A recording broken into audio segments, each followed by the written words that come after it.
G'day, listeners. This episode is proudly brought to you by our sponsors, supshq.com.au. Use BWB15 at checkout to receive 15% off and direct shipping.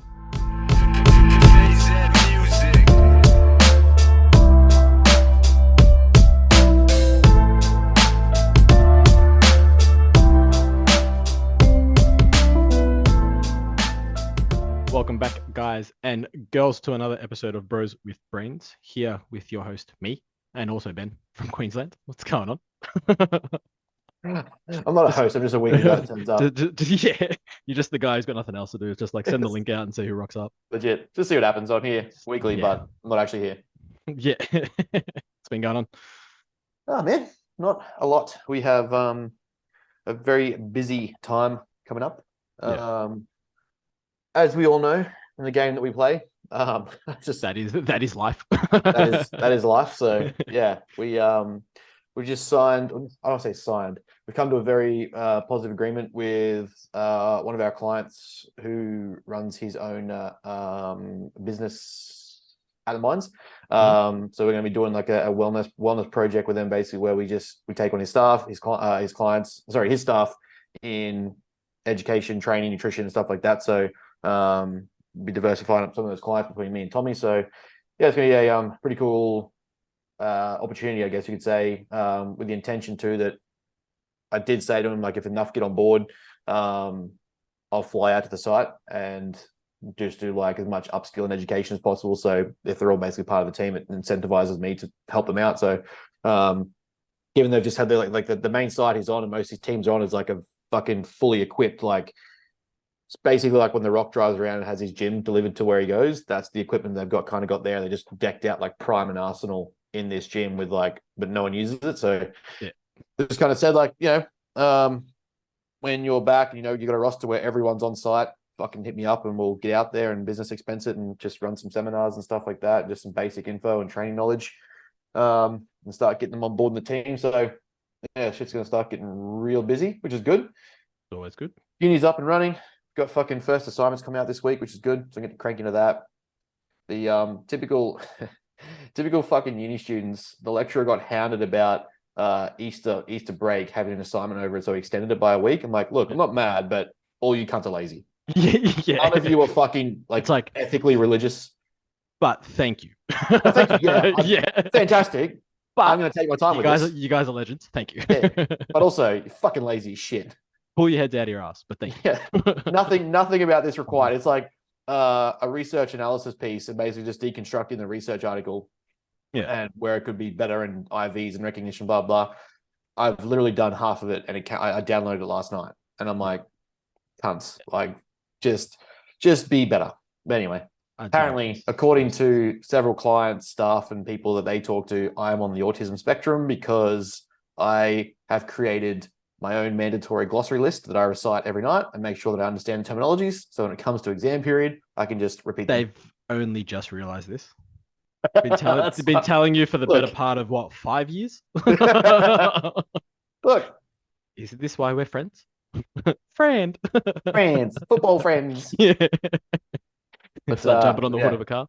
So, and if she doesn't know that reference, she's too young for you, bro. Ooh, car friends, football friends. Yeah. So yeah, whatever. I was like, you know what? You all benefit from it, so suck a dick. I don't care. And that's pretty much where we're at. So 21 Jump Street, 22 Jump Street. Yeah, I'm angry and I'm black. So suck a dick. Suck a dick. Schmidt, fuck the captain's daughter. But I've been going crazy with movie references. A lot of people are using one-liners, and I'm like, I can't help myself. Yeah. Clients do it all the time, and I'm like, have you seen this by any chance? And then there's no GIF for it, and I'm just fucking shattered. So I have to like screenshot something off Google Images. Yeah, you gotta go to Google Images, like download just it, screenshot prove my point. Yeah, like fuck it. Yeah, 100%. It's the most work I've gone to. But yeah, so we started to crank. What am I now? Into the 102s, which is good. Higher end of 102. Training's going nicely. Food's going up. I mean, as you know, obviously, you're the one who does it. Yeah. So, life's good. You should know. that awkward move. What do you mean? You change your food, cunt? You had one job. You're on 3,000 calories. Oh, this is awkward. It's like, why are you on 4.5? Wait a minute. Hold up. Yeah, no, it's good. Had some what do we got? Getting the team now. I think like all of the team is about 2 weeks away from starting prep for the season B. So Yeah, shit. I'll literally finish with Michael and start season B. Yeah, well, they announced the dates, and I was sitting there with Nally, my season B competitor, because we're like, based on last year's dates, we're like, oh yeah, we're probably about 23, 24 weeks out, and it's Yeah. the last show before nationals. We're like, 28 weeks, plenty of time. Yeah. Like, Yeah. and relax. Yeah. I And feel then like I'd already started the cleanup phase for the pre-prep, and I'm like, and you're gonna eat more food. Yeah. Yeah, like literally all like with the condition on my guys, and I'm just like, you'll probably be more of a 20-week prep, and we'll just Yeah. keep you tight and increase your food. And then because like Rowan's going through his exam block right into it, so I was like, okay, we'll just keep you tight but fed. And then as soon as that that last exam is done, we just hit the throttle, and I'll just fucking drive you down. And Yeah. at least if we stay in a lean condition, you don't have to do a lot. So Season B kind is of gonna be crazy. I'm gonna have to come up again, aren't I? yeah, probably. And I'm going to be coming down there. So I went through my Oh yeah, calendar. because what do you There's got? like, AMB, IMB, yeah, ICN, there's like WBFF. six weekends between Yeah. like mid-September to end of October where I think there's Something. one weekend where I've got both days at the Sleeman Center, but one's for NBA and one's for IPB. Yeah, you know what? At least I left it at the same place. Yeah. Look at the positives. I'm contemplating just getting like a B&B for the team like near there, so I can just literally Yeah, I can stay there, and you guys can just Literally. rock up and we'll go to the show. Just get a caravan. Yeah. Yes. just park it in the car park. Fuck it. Send it. Just legit just stay overnight. But yeah, it's gonna be hectic. So I was working out, if all things go to plan, we fly to Washington start of August. I come back into assessment period 1. I have a few weeks off. Everyone's tightening up for finishing their last peak week strategies and stuff for the season. Then we go into 6 weeks of season and assessment period 2. And then I come out of that and I have exam block. Yeah. So It's gonna be hectic. relatively, I'm just setting myself up for a very much needed holiday by the end of the year. Well, yeah, right. Like girl strip. Yeah, legit. I don't even play golf. I'm gonna start taking it up just so I can do nothing. Bruh, told you my dad's taken up. We went in half course the other day. It was great. I'm telling you, it's gonna be a thing. My brother's randomly taken up. Like he's Told literally you. got nothing he does. Doesn't. No. He's like, but he's one of those guys who's gone 0 to 100 where all the memes he shares and stuff now is golf related. I'm like, Oh he yeah, played fair. for 2 seconds. Yeah, I'm telling Like- you. I've told you. It's the one shot that you hit well that brings you back. And my dad didn't realize until he did it. And I'm like, I told you. You hit that one great shot, and you're like, I need to do that again. How do I chase this high for the rest of my life? Literally. I played on Sunday. We played in a group of 20. Played the front 9 was absolutely horrible. We don't talk about the front 9. But I played 2 over on the back 9, which was great. Nice. I got 2 birdies in a row. It was great. Fucking flying. Decided to like pipe a 3-wood 250 meters. Fucking longer than my drive. my driver wasn't cooperating that day, so I just put it away. I'm like, nah. You're not coming out today. Bring out the 9-9. Yeah, 9-9 solves everything. You're not coming out today, big boy. We're just gonna play your younger sister. We're gonna play the 3-wood. Mate, my strategy works every time. Just bring out the 9-9. It's a 9 or a 7, I sort of. don't even know how to use it, but I'm bringing it out because that's all that matters. I'm just gonna work out how hard I need to swing. Swing either Yeah. really hard or not very hard at all, and that's it. Just get the fucking happy hockey club. Yeah, the putter. Yeah. Just fucking the way he shapes a hockey stick Yeah, to be a putter. You know, you can buy that as a putter. Like, there's a company that sells like that sort of shit as a joke. Like, you can get a putter that's like a cock, like a penis, and you use like the head of the penis as like to hit the ball. It's That's fucking pretty good. hilarious. It's so funny to watch the videos. It's like, oh Jesus, I wouldn't use it, but you know, I definitely like. I would buy it as a gift for someone. respect the happy Yeah. Gilmore puck stick if that was an actual thing. Yeah, you can buy it. You can buy them. It's fucking hilarious. That's pretty good. You can't be mad about that. Nah, not at all. But anyway. But yeah, I mean, shit's going good. Shit's fucking starting to figuring out like limits and kinks with the app and stuff that, you know, I sort of looked at the app and I think it's going to be more of our Gen Pop early athlete sort of like system, and then run more spreadsheet based for like our elite athletes kind of thing that generally need a lot more data, or like consistent data in one location. That's been a bit of an assessment period of just figuring out the layout, if you will, of the app and where it is successful and beneficial and where it's not, and where it might hinder things and where it's more productive. Like some of my guys just really like seeing their total tonnage go up. So Yep. having a spreadsheet that shows total tonnage is obviously better than something just shows you what you did last week. So Yeah, of course. in that sort of like motivational instance, until the app, like we've been pushing them to kind of like, you know, let me give you the feedback on the training side of things that we need for Australia, so that if you guys want to come over here, this is what we look for in an app in terms of training data. I mean, if you can make it happen, you'll fucking kill it, because you combine the precision nutrition type calendar-based interventions and lifestyle accountability mixed with training data spreadsheets or training data software, you'll be the fucking bee's knees of training apps. But you know, instead we just adapt and improvise, overcome. It's really fucking result driven for my gen pops. Like they're fucking. Well, it gives them a metric to chase. Yeah, 100%. Someone just it's fucking like loves it's like a visual, like it works. Yeah, it's so simple, right? Yeah, it literally is just like, it's like fucking the pokies. They're like, you just know, you see a few lights, you're just like, oh fuck, I'll try it again. I'll do it again. And you just chase that progression, or you chase that goal. It's just like, keep going. And it's just like really easy way to build like the consistency and shit. Like, well, did you do 2 weeks of getting in 5 serves of veg in? Yeah, perfect. Okay, now let's make sure you got 5 serves of veg plus your protein every meal. Perfect, sweet. Let's add that.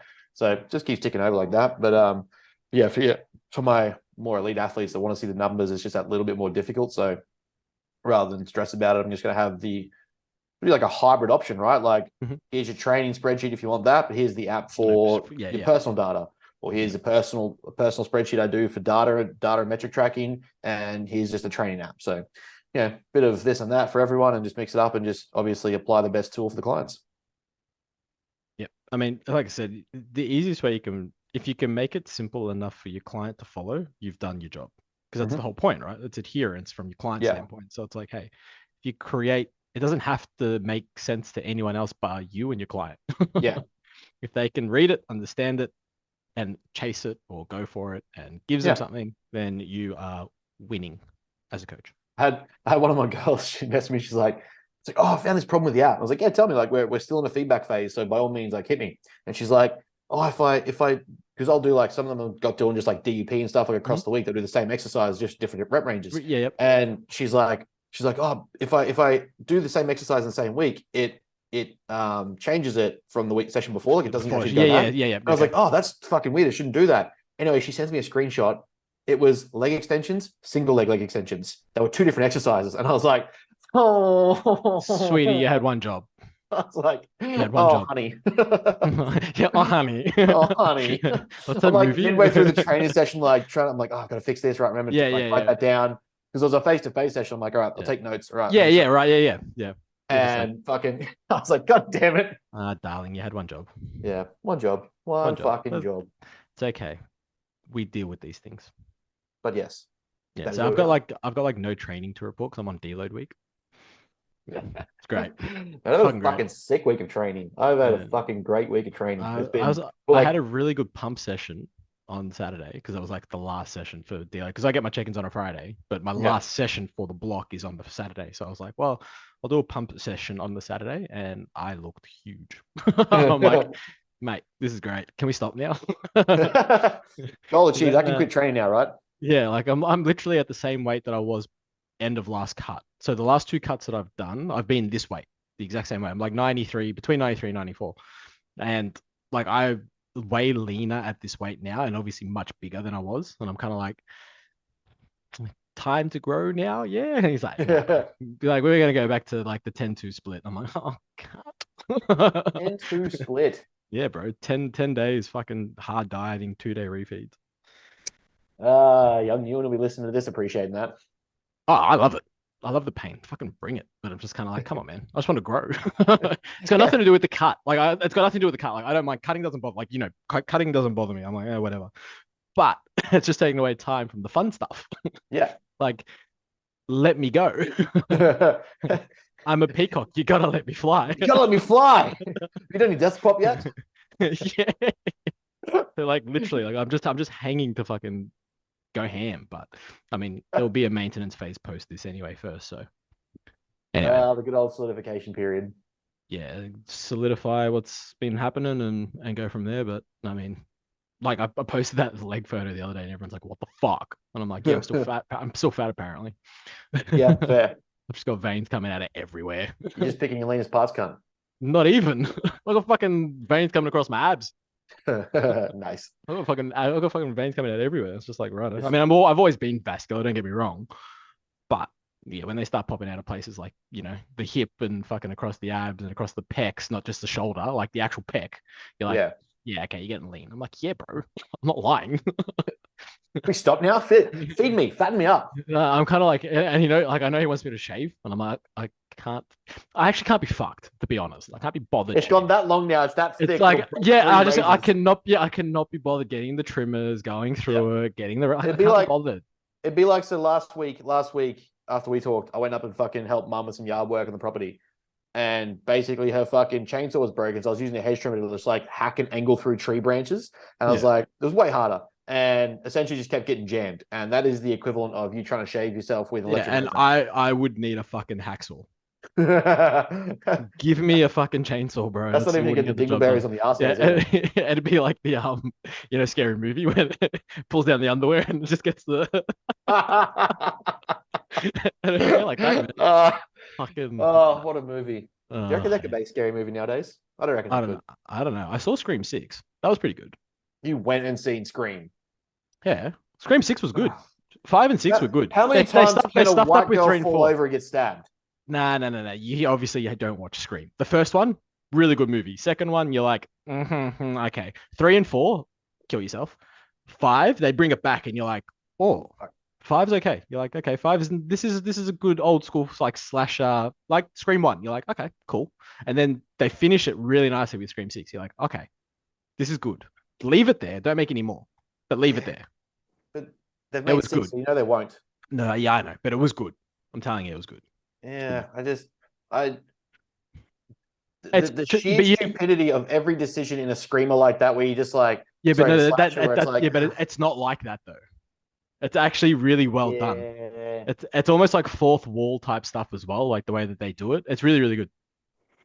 Telling I'll you. take your word for it. Watch 5 and 6.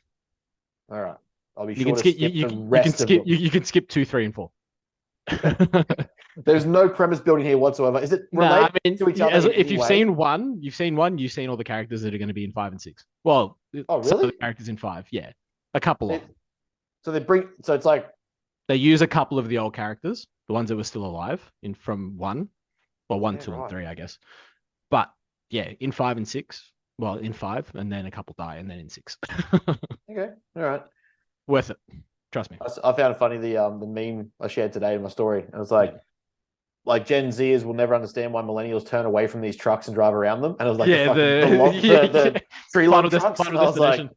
fucking facts. Yeah, Kids these days 100%. will never understand the fucking Yeah. sheer horror of being on the highway seeing that shit. Oh, bruh, I remember every time you're just like, no, I'm not going to stand here anymore. No, I'm not going to be here anymore. I'm good. I'm going to switch lanes. Those were the days. But I believe something has riled you up again.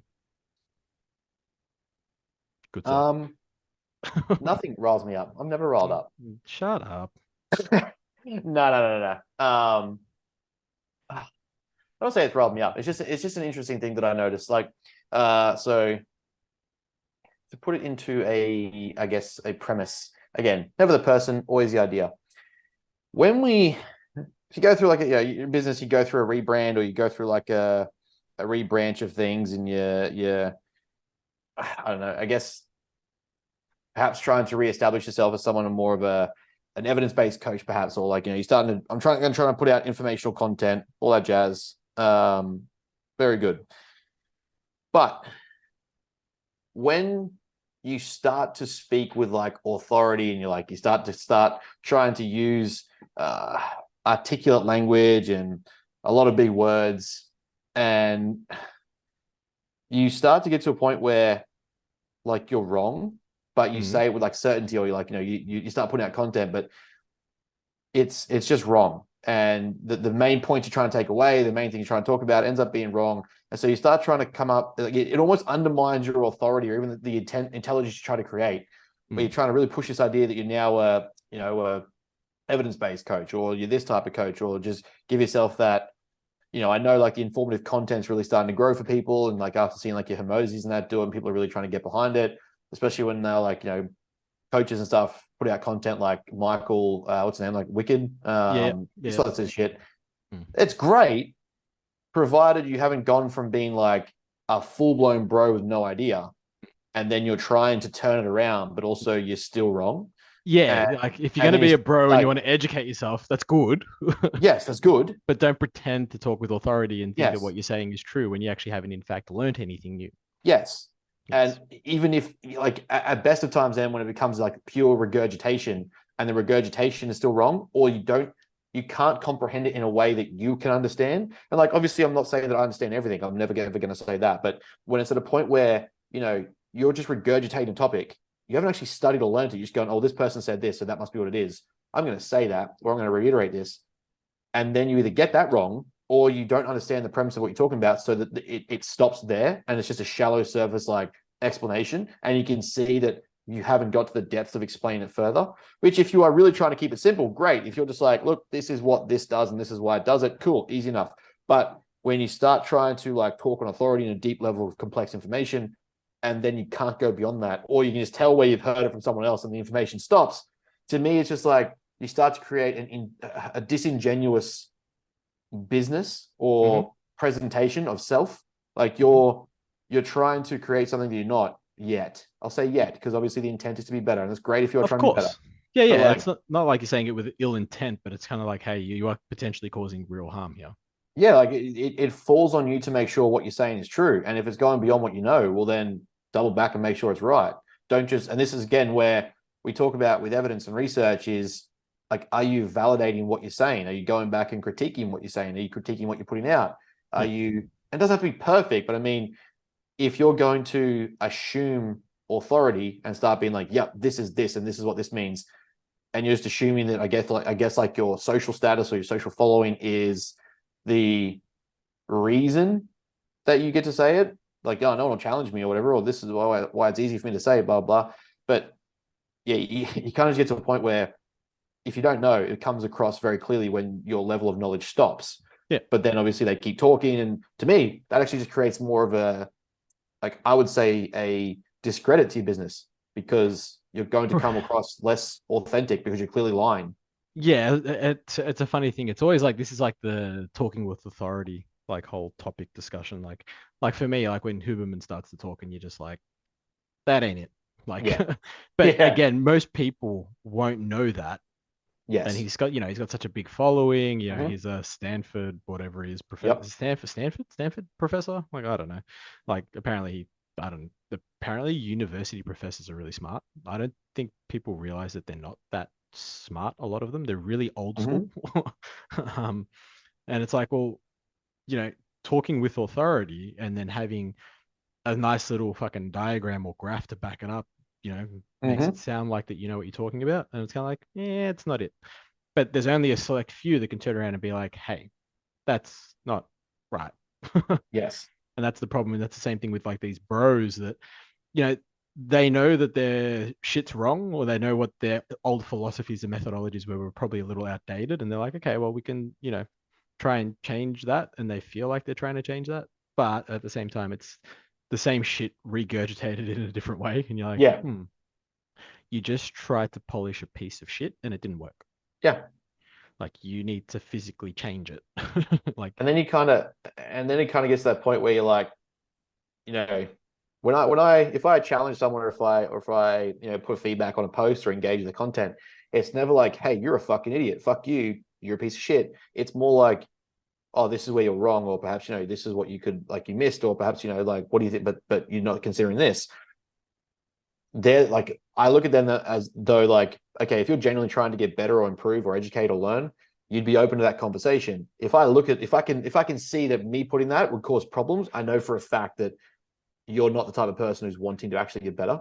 So like, you know what I mean by that, sort of like, if I see, you put out something like that you're trying to educate with, and it's just blatantly wrong, but you said it with conviction or authority, and I came on that was like, hey, actually XYZ, that type of person's not going to take that on the chin of like, oh yeah, 100%. it's like, I could have been better. Yeah, it's like when people do it on Instagram and then turn the comments off.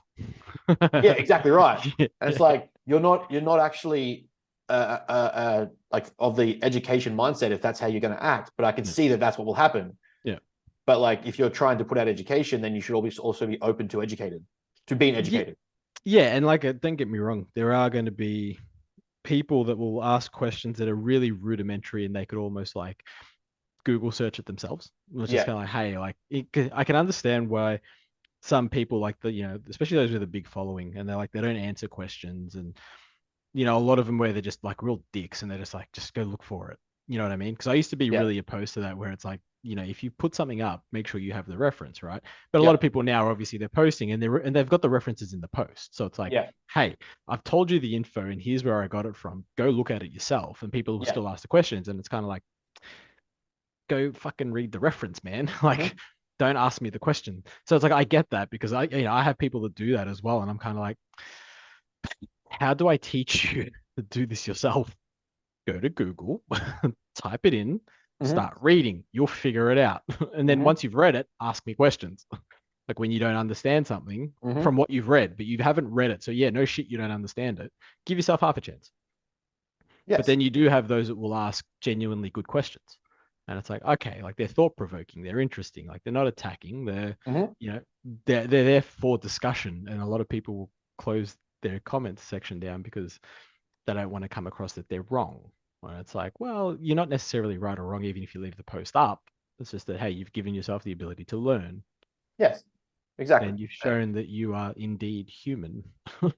And yeah, like to me, it shows like I would rather show that level of authenticity and actual accountability that, if I put up something like I've literally just written a post on physical activity in terms of like total involvement in total daily energy expenditure.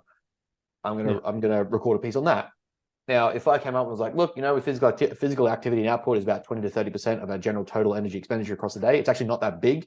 People then tend to misunderstand that and think that this is like where most of our drive of loss comes from, blah, blah, blah. Like if someone come up and was like, hey, actually it's this number, or actually you're way off, and now it's saying that it's actually a massive contributor to loss and blah, I'd be like, okay, cool. Like, sweet. Point me to that direction of research. I haven't been made aware of it. Fucking fantastic chance to learn. 100%.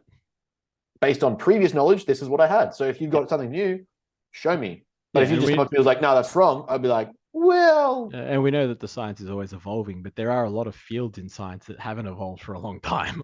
Yes. Like there's not much new going on here. Like, yeah, this has been around for the last 40 years. we're pretty well aware of it. But at the same time, like, I'm also not going to use hyper complex terminology where I'm trying to sound even more super physiologically intelligent than I actually am. It's just, here's your TDEE. Part of that equation is your actual physical activity, which is your output, which is NEAT and EAT. Done. Yeah. There you go. And that's always the fun part, trying to break down what people say. Like I said, that's how I like literally built my Instagram profile. Was just like, this is what this means. Oh, is that it? Literally. Yeah. Like, yeah. I just, yeah. People like to use big words to sound smart. And you kind of like, that ain't it.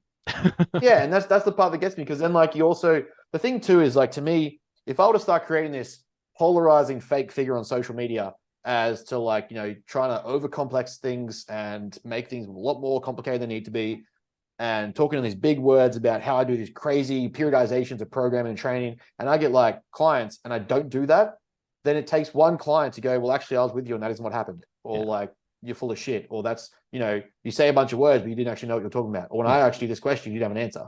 Yeah. And that kind of like, it opens you up to be broken down and dissected even further, instead of just being you and being like, look, I don't have all the answers. Yeah, I have questions myself that I go and ask. Yeah, for me, it's the PED world when people are like, they start using like the actual names of the PEDs, the actual chemical names. Like they start calling Masteron Drostanolone. It's like why? No one knows it as Drostanolone, bro. It's Masteron. Just say Masteron. It's like Trenbolone. Tren. Like we get it. Like come on, people.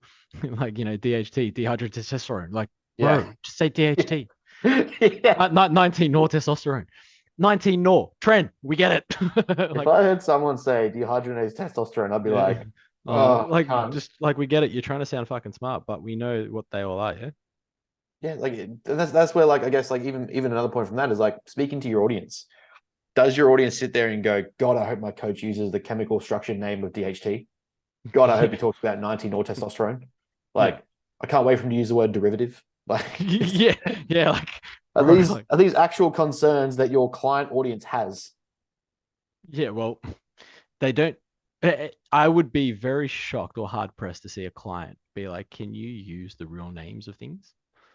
Yeah, Like, it'd just be funny. It's like, "Hey, can yeah. you just refer to it as this?" And I'm just going to be like, "No." Nope. No, No, I'm no, not. no, I won't. I can quite. I can. It's like I'm when gonna people are say like, trend. I'm gonna say NPP. I'm gonna say fucking Deca. I'm gonna say 100% mass. because you know why? That's what you know them as. Yep. So you don't get complicated with it. I don't get complicated with it. We get a result. We don't have to fucking throw in 20 different compounds with different names. Yeah, it's like, well, it's not even that. It's just like people know like what they are. It's just anyway. It makes me laugh because it's been going around for a while, and people are like, "Oh, you should use the actual names." Why? No one else knows them by that name. Yeah. Who am I Like, trying to impress? yeah, like the general population don't know that. And this is, I guess, even to expand past it further. Me and Brooklyn were talking about this in terms of marketing. Yeah. Is people getting it wrong when they're misunderstanding that, like coaches, for example, like if they're trying to establish like this authority of intelligence, are you speaking to other coaches because you want other coaches as clients, or are you speaking to your client? Because trying to sound smart to out impress or out dick flex other coaches doesn't pay your bills. So if it's like, I'm going to revamp my business because I'm being called out for being a bro, and you're like, okay, but is that for the sake of your clients just understanding that you know better, or that you're learning, or is it because you want to like show face and try and seem more intelligent? Well, that's Because just it. Are you trying to just show something that maybe you're not, or maybe you're wanting to be? Like, you know what I mean? yeah, Because I know a lot of people will do it thinking like they want to be, maybe that next level of coach or whatever it is they're doing, educator, whatever. But it's kind of like, look at your audience. And a lot of people seem to really fuck that up. yeah, Like they try to appeal to an audience that's not theirs. And it's like, hey, your audience does not need to know half of this stuff. And it's like, yep. remember, like everyone was talking about the Krebs cycle? Like your audience, your audience doesn't need to know about the Krebs cycle, bro. Like, sorry, you don't need to know what every fucking enzymatic process in the Krebs cycle does. Like, Oh, you have a robotic bodybuilding client base. yeah, Yeah, they don't care about the Krebs cycle. nah, you know what they want to know? How much food? Yep, How many veggies? How much yep, fruit? yep, How much drugs? yep. That's it. And if you get the curious ones, they might want to understand the process of fat oxidation, Yeah, and then you can go into freeing up free fatty acids, and you can yeah. go into a little bit of fucking And they what were do you call them, they were ketones and and beta oxidation. they won't even ask you about training. They'll just do the program. And Yes, just they'll think they know what they're doing until you watch them train and you're like, for fuck's sake, bro, I told you not to do it like that. It's in the Mhm. notes. Yep, But that's fine because we deal with bros.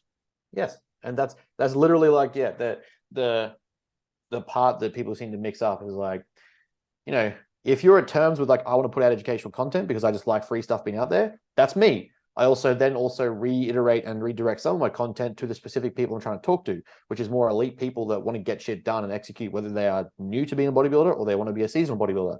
But I'll also put out the basics out there because I think it is my responsibility as an educated coach, in quotation marks, if you will. I know a bit more than most, so that's kind of like pass it on.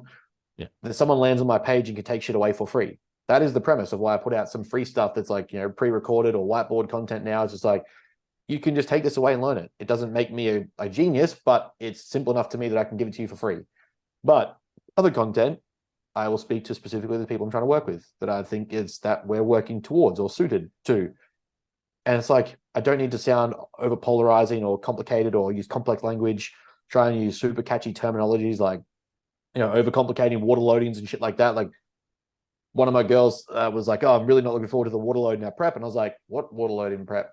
And she's like, "Oh, don't you do that?" And I was like, "Why would you?" I was like, "If we just get you lean enough and you just hold fluid Yeah, intake and your sodium and electrolytes are balanced, why do we need a water load?" And she's like, exactly. "Oh, that sounds way better." I was like, "Yeah, I know." Turns out if you just don't try and overcomplicate manipulations, you don't have to complicate it. Yeah, it's like if you are lean enough at the right time, we don't need to touch anything. And that's such a fucking thing. Anyway, that could be a whole new conversation, a whole new topic. But when it comes to like peak week and people not understanding that you don't need to do a lot of things in peak week. No. It's just like, to be honest with you, if you're lean enough, Mhm. you're good. And if you're Yeah. not lean enough, anything you plan to do won't work. Yeah. So, because you need to be lean for Yes. it to work. Yep. So it's just like, hey, man, like that's just it. Like you just work with what you got. literally like the filling process, it just becomes like, and again, this is what I mean when you start seeing people like overcomplicate or overhype or over talk about load like protocols or strategies. There's like three. You get a Yeah. front end, a mid end, or you get a back end. Rapid backload, trying to fill up before the show, wait till you're way in so you can manipulate the contest and fucking what category you come into, all that sort of shit. Very simple, basic stuff. But like, if I sound complex enough and I use a few big words and I try and stretch it out and make it sound way more complicated, then all of a sudden I potentially have a intelligent audience. Yep. But 90% of them don't care. They are going to call me out because it's wrong, or they're going to say, well, what does that matter? Like, do I need to know that? Or are you just going to tell me what to do? I'll tell you what to do. Okay. Yeah. Literally, like Michael, I you saw my story yesterday. Like, we've mapped out like the peak week, kind of like a spreadsheet peak week that was going to give clients. Don't wait for my check-in. Here it's going to be. I'll send it to you from 7 days out, so you have it and it's good to go. You literally just follow this to a T, and I'll check in with you daily. You just send me feedback. I want feedback from you, so you wake up, tell me how you feel. Do your food, take photos. That's as complicated as it needs to be. I don't need to use catchy words or fucking, hey, we're going to do this and blah, blah, blah. Just do this. Take what you're taking. When I tell you to stop taking it, you stop taking it. When it's written down on a piece of paper, you read it, you do it, you follow it. And he was like, that's fucking sick. Done. Consider that done. Like, at no point was there like some hyper complex, like, oh, we're going to manipulate ghrelin and leptin. We're going to fucking play around with this so that your hunger levels are spiking here and you're loading this, and we're going to dehydrate this and play with aldosterone. They don't give a fuck. No. And they're literally things you do not need to even worry about. Exactly. Because guess what? If you're lean enough, they're never a worry. And if you are not lean enough, they're still not a worry. Because they're not going to make a difference either way. Nope. No, like unless you're literally getting a pro card or in line for a pro card or, you know, a pro show, like maybe we'd look at that stuff because we can potentially manipulate the 1%. But it's like for most people, that 1% doesn't mean much. Yeah. I mean, when you've got 5% error margins as an amateur, that 1% it doesn't make a difference. You're still 5 to 10% out. So, and that's not a dig, it's because over time it takes time to figure you out. So if we allow for 5% error margins in accuracy of things versus when you get closer to being a pro and it's like now these 1%ers make a fucking huge difference, you'll tighten it up, right? Like, it's just more accurate you get, the more of a time you understand yourself, the closer these things get to perfection. That's just how it works with working with people. But being concerned with like big catchy words and big catchy strategies and like trying to overcomplicate things so you seem intelligent just opens you up to being caught out and not intelligent. Yeah, exactly right. And it's like you literally have one job. Yep. Just work and stay in your lane. Yep. Don't be someone or something you're not. But in saying that, Michael is looking fucking unreal. Like, I mean, he's lean as shit, bro. There's times where I genuinely am like, do I know what I'm doing? Like, should I be doing this? Am I fucking good at this? And then there's times where I'm like, this is fucking stupid. Like this looks dumb. No. Hey? The answer is always no. Yeah, the answer is no, and I should just stop. But I mean, like, it's close enough. But yeah, like, we caught up.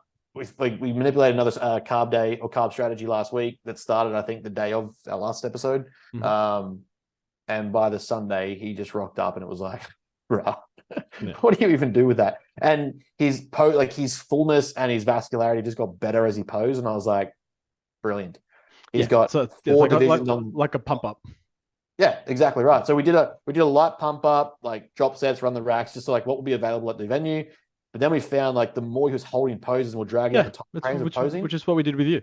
Yeah, it's just got better and better. So we're like, okay, so we do the first round of pump up, but then we go into isolated posing, towel contractions and stuff, and just holds, squeeze the fuck out of it, drive the food in, maybe do that twice on the day, and let it take care of the rest. Literally nothing else to do except just let posing take over. Because we're going to peak primarily for classic, but he's going to do first timers and novice bodybuilding. So I was like, we use that to get the cobwebs out of the way, get pumped up, get feeling good. And then we come back, have a break, get a bit more food in, some lollies, and push in the fucking loading for the pump up for classic. And it'll just be crisp. So I'm like, good, we're set, we're sweet. I was like, 100%. Have a week off this week. Have a diet break. I was like, we pull out all your training program, just go to like 4 to 5 exercises, sets of 20, have some fun, 3 to 4 RAR, do like 4 to 5 days this week of that, pick muscle groups you want to work. Don't overcomplicate it with like heavy compounds that don't need to drive any further growth or like breakdown. Yeah. So chill out. And he's like, sick. Just I was like, sweet. Swole, bro. Get swole. Just get pumped. Have a pump. Have some fun. That's it. That's what life's like about. The best part where it's like the food's a little bit higher. you're a bit more rested, you're not as intense, as like the job's done, just enjoy some training. Like Yeah. the food's there, the sodium's there, the carbs are there, move some weight around, have some fun, don't hurt yourself, chill out. Yeah. Fair. Questions? See what we we got. Da-da-da-da. Ooh.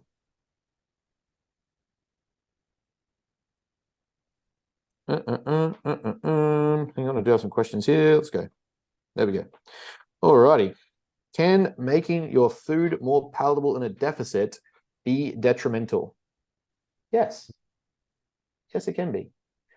It Very much depends so. on what we define as palatable. So usually if we increase palatability, it means we're adding more things to it. So let it be like, I usually look at palatability or a process as like, yeah, the greater the palatability, the more macronutrients are involved. Like it's generally going to be like higher fats and carbs, higher carbs and fats, a little bit of extra protein. But we're trying to find ways to add stuff to it to make it flavorsome. And if you're not doing that, you're probably adding artificial sweeteners that are going to make it a bit more palatable, which is going to fuck your guts. But if you're on a very limited calorie intake for a deficit, or it's an aggressive cut, trying to find the highly palatable foods and make them fit, it's going to be low satiety per bite. It's going to be low volume per bite, per 100 grams of calories. Per 100 calories. Like you're not going to get a lot of bang for your buck, because the more taste it has, the more palatability that's in there, the less likely, the more voluminous or calorie dense it's probably going to be. Now you can swap that out and move to things like jelly lights and that sort of shit. We're pretty good at that. Like I love that in prep. That's easy to me. But the average person, if they're not aware of those tricks and they start to trying to find ways, like, you know, the raw slice, overnight, wheat bit, creamy, fucking this and that. It's like, it's still 800 calories, regardless of whether it's like whatever you're saying it is. Would that 800 calories be better served in Spud Light potato and rice? Probably. Or some cream of rice that would have you could just microwave 4 times with extra water and just made it thicker? Yes, probably. So yeah, to me, it does start to get detrimental because you take up a lot of calories, like you use a lot of your calorie bank for the day for like very small amounts of food. And then you're starting to chase that sweetened taste. I found once I get accustomed just having the same foods, it's bland and it's not too exciting, ketchups or light mustards or light barbecue sauces, simple shit, it's more satiating. I'm not craving it, but I'm not disappointed in it. But I'm not out there looking for other foods. I'm fucking full. Yeah. I think people still forget when you're in a diet, you're meant to suffer. Like you're meant to be hungry. Stop trying to like not be hungry. Like just you're doing it out of privilege. Shut up. Be hungry. Live with it. Deal with it. Get on with it. Fuck it. You can deter some of the hunger, but at any point, if you're in a drastic enough deficit and the intent is for a period of time to lose weight and lose fat, you are going to be hungry. The body is going to drive you to want to eat.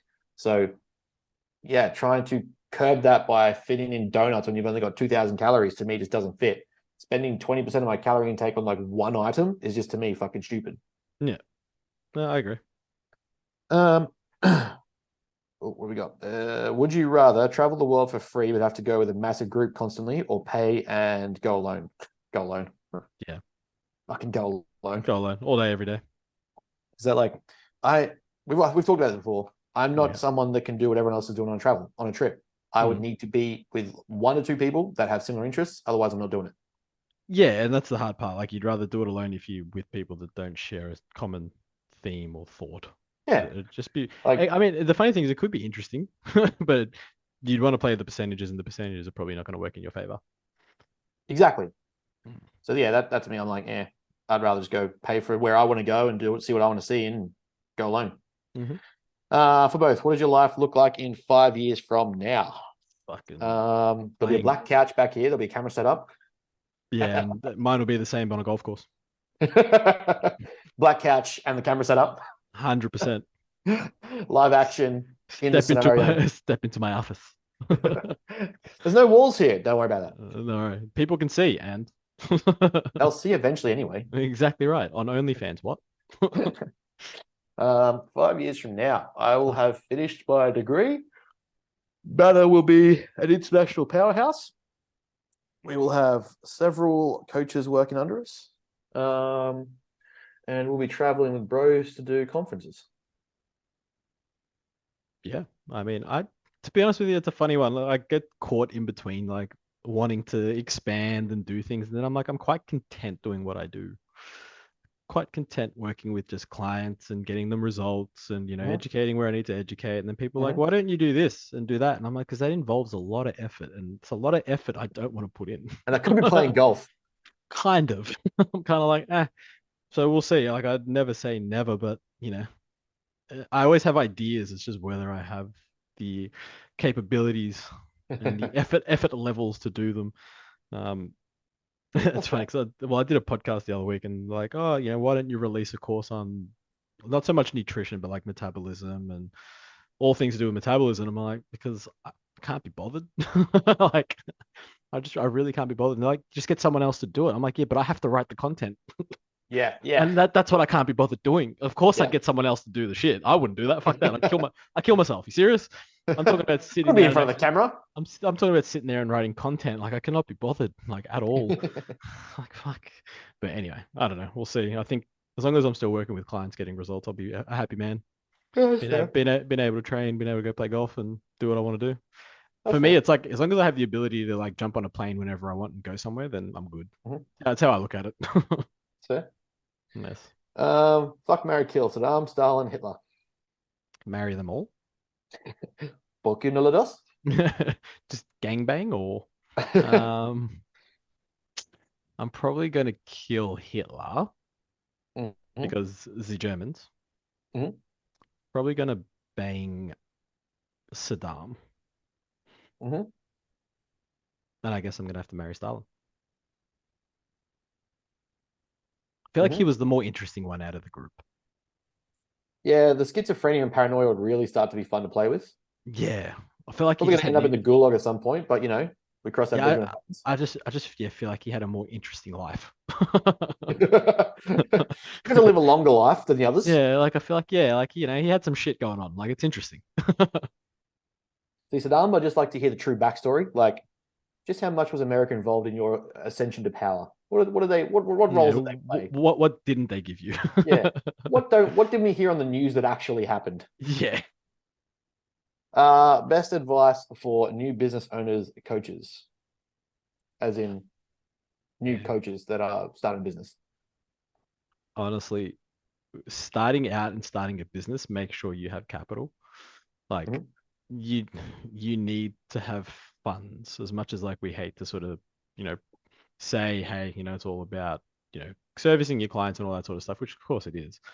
Starting a business in a position where you can plan for a rainy day, Yes. that's what gets you the most in business, I Mhm. think. Like it's the unexpected expenses Yep. that pop up that you can't help. And then you can't Yeah. forecast because you wouldn't plan it, right? Like you wouldn't Yeah. know. Otherwise, it wouldn't be Um, unexpected. yeah, exactly right. So it's like finding strategies when you start to get people like on board money in your account to save you from that rainy day or to help you manage that rainy day. And that's for I think any whether it be online or whether it be Mhm. like an in-person business if you're opening a gym or anything like that, especially if you're opening a gym, to be honest, because I've had 4, so I'll tell you that Mhm. much. Um, yeah, you definitely And want to. part of that means too is like looking at how you can keep unnecessary expenses low. Like, Yeah, don't invest in the newest dumb shit. Like, what's the least yeah, amount of cost you can operate your business as yeah. that You're still gonna live a provides the very service you need? yeah, you're gonna live a very minimalist lifestyle for a Yeah. period of time. And you know, sort of let that business account build up and that sort of stuff. Because a lot Mhm. of people will probably argue that, you know, further education and all that sort of stuff. Not so much further education, sorry, but like doing some form of upskilling is going to be, you know, the thing to go with. And it's kind of like, well, hold on. If you're entry level, just getting in front of people is going to give you an upskill. Yeah. So it's like start Yeah. actually working, and then with that work, start really like putting money away fast. Yeah. Like put as much as you can away as fast as you can. Mhm. And then once you have that buffer, then you can start to, you know, look at upskilling courses and Yeah. stuff. What's the next? And don't just Because go for like it'd be cool to know how to bodybuild, but you don't have bodybuilding clients. You've got yeah, like and Gregs that just want to improve lifestyle. Okay, so would behavior change work better? Would this work better? Would learning yeah, this work and better? trying to like niche straight off the bat, probably not going to be the way to go about it. You Yeah. really need to get in front of a lot of different people, just like Yeah. the old school days. work with, the 65-year-old who, Mhm. wants to train twice a week. Yep. Work with the 25-year-old who wants to train every day. Like, Mhm. work with the different varieties of people. Work with, the obese. Work with the Mhm. really lean and skinny. Work with the injured. Work with, Yep. and then that way you build your skill set. Yeah. And then if you choose to upskill, because that'll provide questions, right? And that's the one thing Yeah. that I get asked a lot, like, what should I do for upskilling? And it's like, well, what questions do you have that you need answered that are going to Yep. help you get results with your clients? Mhm. That's where you start your upskilling. That's like, Yep. okay, there's a fundamental question, or there's a common theme here. It's like, Yeah. I don't know how to program for hypertrophy because I can't Yeah. get someone bigger. Cool. That's a specific thing that you can go get upskilling in. And there's Yes. plenty of fucking courses that do that. You know what I mean? That's Yeah. how I look at it anyway. An easy way to kind of look at it too is like that sense is like, and I explain this to some of my younger guys who are getting into coaching now and like face to face is like, don't think that the bee's knees is just going straight online. Everyone looks at like online. We sort of spoke about this last week that online is like this gold standard, like, it's above face to face coaching. But some of the fucking funnest, best experiences and the best skills you'll develop comes from that soft learning of face to face coaching. And you'll get that, like you said, it's almost like go horizontally before you go vertically. Start across everyone, work with whoever's in your gym, like find out, again, stop trying to write content or create fucking, you're not going to incentivize someone online to come see you face to face when they're half a fucking city away or they're 2 cities away. There's 41,000 gyms between you and them and travel. Talking to who's actually in your gym and looking at local demographic of like who actually comes here. Am I going to get elite athletes come to this Anytime Fitness or this fucking Genesis or this like Fitness First? Probably not.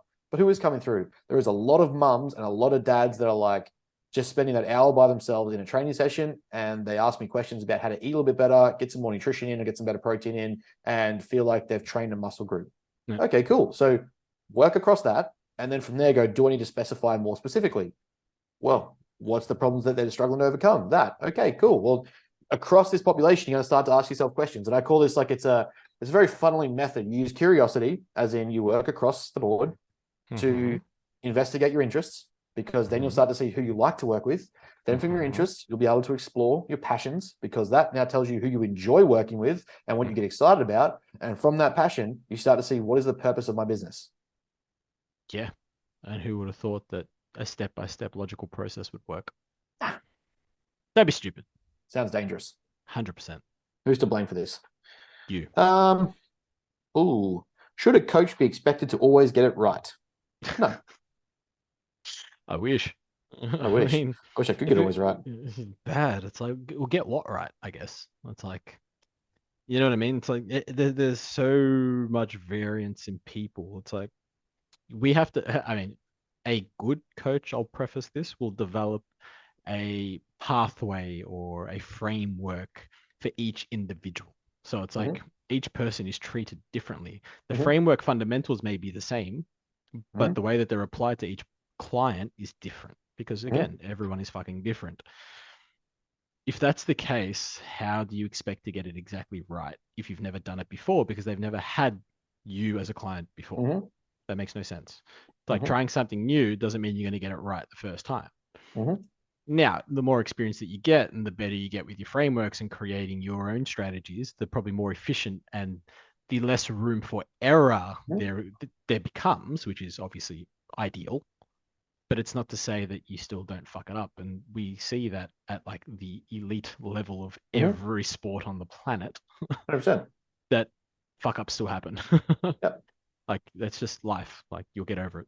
And it gets to a point too where there's the participant or the athlete variable as well. Let's say we do get it completely right. Did you execute it properly? Or was there hurdles on the day that stopped you from even executing that you can't blame the coach for? There's just going to be things that get in the way that on paper we got it right. It should have made sense, but it just didn't turn out. Or things didn't work out that way. Or there was different stress. Like let's use peak weeks. In a trial, this worked perfectly fine, but also you had 8 hours sleep every night. You had no stress. The week was good. You played some Sony. You had some downtime, played your Game Boy, went for your walks. Become peak week, all of a sudden your boss is threatening to fire you. Your girlfriend wants to break up with you. Fucking people telling you to drop the comp. And also you're trying to fit in your food and you're struggling to sleep and your anxiety is really high. They're going to be very different impacts on how you look. Now, does that mean the strategy was wrong? Does that mean the coach got it wrong? Does that mean that, that we didn't get it right or something wasn't right? Well, there's just variables that are going to add up that become outside of control. So Yeah. even if we are to get it right, we don't always get it right. But also, like, as a coach, a good coach is obviously willing to admit that we're not going to get it right. Every single client that I see that comes to us or that I have a consult with, where I'm like, look, I've gotten these results with these guys. Like, you've seen that result with this person. I can't promise you that result. I can't promise you that that's going to be what happens to you. But I am going to tell you that I'll work my ass off to figure it out. I'll make sure that it's possible, or that we get as close as we can. And that if it gets wrong, I'm willing to admit, there's been mistakes or we stuffed up. And I sort of preface it every time with any coach who's ever promised you an exact outcome or that this is exactly what the science says is wrong.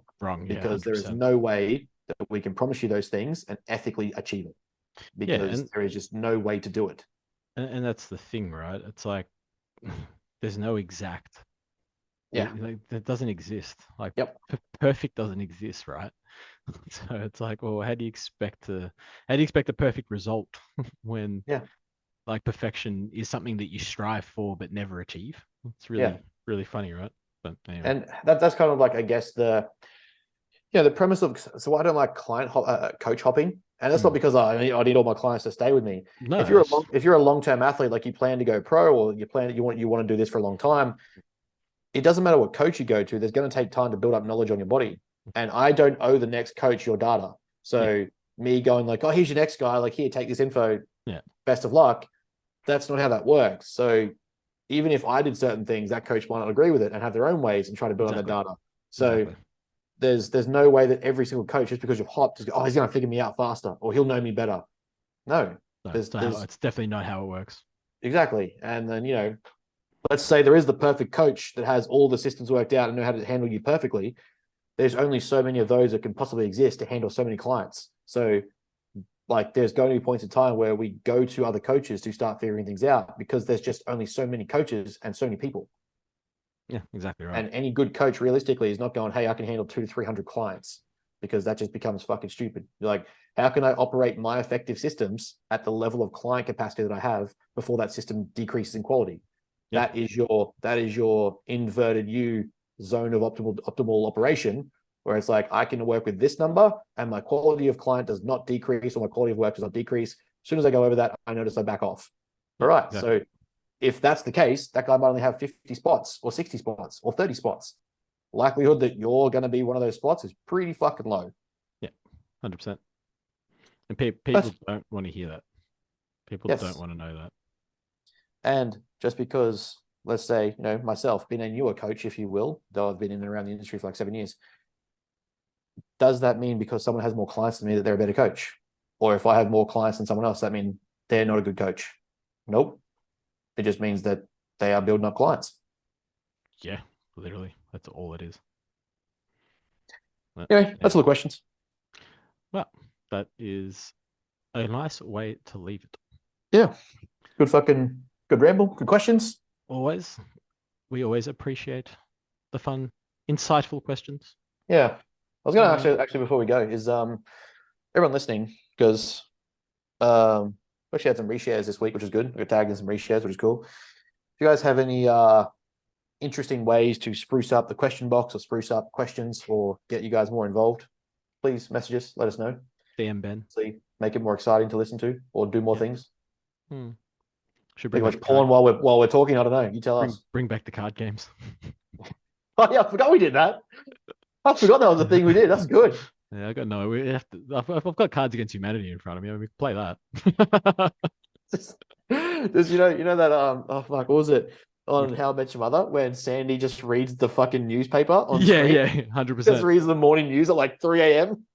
Yeah, perfect. And he's in his underwear. Look, I do that. 100%. Well, as always, ladies and gentlemen, and those that don't identify, if you do listen to us, good on you, because I'm impressed. Me too. Thank you for tuning in, as always. And we will have a chat with you next week.